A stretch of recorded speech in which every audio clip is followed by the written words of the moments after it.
अक्सर असांजे अॻियां अहिड़े क़िस्म जी काई क्वेशन अची वेंदी आहे ऐं मुख़्तलिफ़ माण्हू इन खे हल करण जा मुख़्तलिफ़ तरीक़ा ॾसींदा आहिनि ऐं अॼु तव्हां इन खे ॾिसो ऐं सोचियो त इहा कीअं हल थींदी। त वीडियो पास कयो ऐं इन ते सोचियो। हाणे अचो त इन खे गॾिजी करे था ॾिसूं त इहो कीअं थींदो।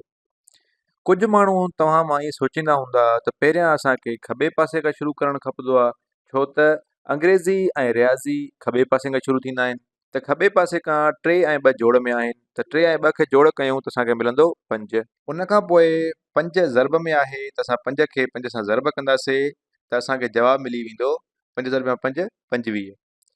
अच्छा, हाणे इन साॻे ई सवाल खे मां ॿीहर लिखां थो ऐं असां ईअं सोचूं था त छो न असां पहिरियां ज़र्ब कयूं ऐं उनखां पोइ जोड़ कयूं।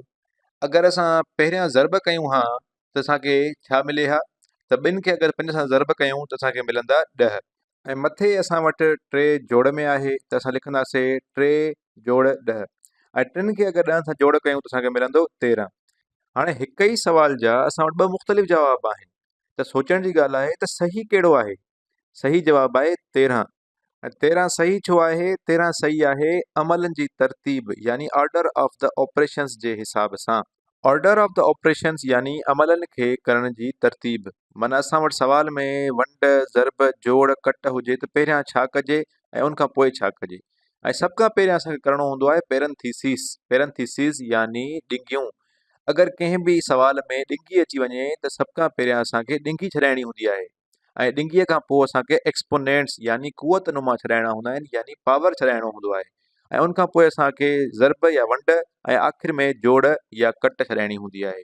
ऐं इन तरीक़ेकार खे चइबो आहे अमलनि खे करण जी तरतीब यानी ऑर्डर ऑफ द ऑपरेशंस। कुझु इन खे बोडमास या पेमडास करे बि यादि कंदा आहिनि। कंहिं बि हिसाब में सभ खां पहिरियां असांखे ॾिंगी छॾाइणी हूंदी आहे ऐं उनखां पोइ एक्सपोनेंट्स ऐं उनखां पोइ ज़र्ब ऐं वंड ऐं आख़िर में जोड़ ऐं कट।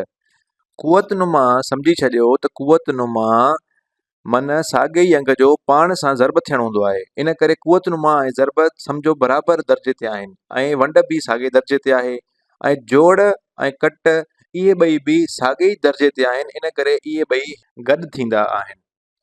हाणे अचो त हिकिड़ो ॾुखियो हिसाब या वॾो हिसाब खणी था ॾिसूं ऐं उन में ॾिसूं था त इहे अमल कीअं था थियनि। त मां लिखां थो हिकिड़ो हिसाब जंहिंमें 2 ज़र्ब 10 कट 8 वंडिया 4 ऐं उनखां पोइ जोड़ 1।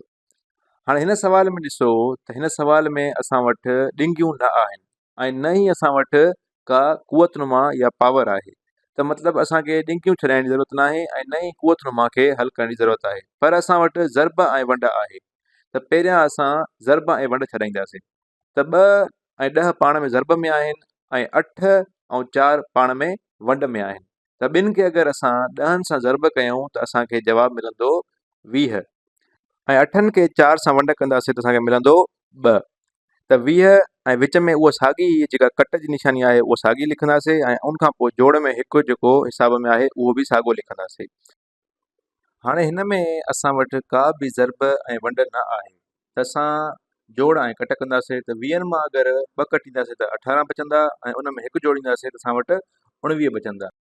असां वटि 19 जवाब अची वियो। पर अगरि असांखे कोई चवे हा त छा अगरि असां पहिरियों 4 ऐं 1 खे जोड़ियूं हा ऐं उनखां पोइ वंड कयूं हा त असां हिते ॾिंगी ॾेई सघूं पिया, त ॾिंगी 4 ऐं 1 खे मजबूरन पहिरियों जोड़ कराए हा, या असां चाहियूं हा त 8 खे अगरि असां वंड कयूं त 4 ऐं 1 सां अॻ में जोड़ करे पोइ वंड कयूं त असांखे हिकिड़ो ॿियो तरीक़ो बि हुयो इन खे कराइण जो, उहो हुयो अणपूर जे ज़रिए। असां 8 खे 4 वंडिया 1 जी सूरत में अणपूर जी सूरत में लिखी छॾियूं हा त पहिरियां असां 4 ऐं 1 खे जोड़ करे पोइ 8 खे उन सां वंड कयूं हा ऐं इन तरीक़े सां असां कंहिं बि अमल खे लाज़िम कराए सघूं पिया ॾिंगीअ जे ज़रिए या अणपूर जे ज़रिए।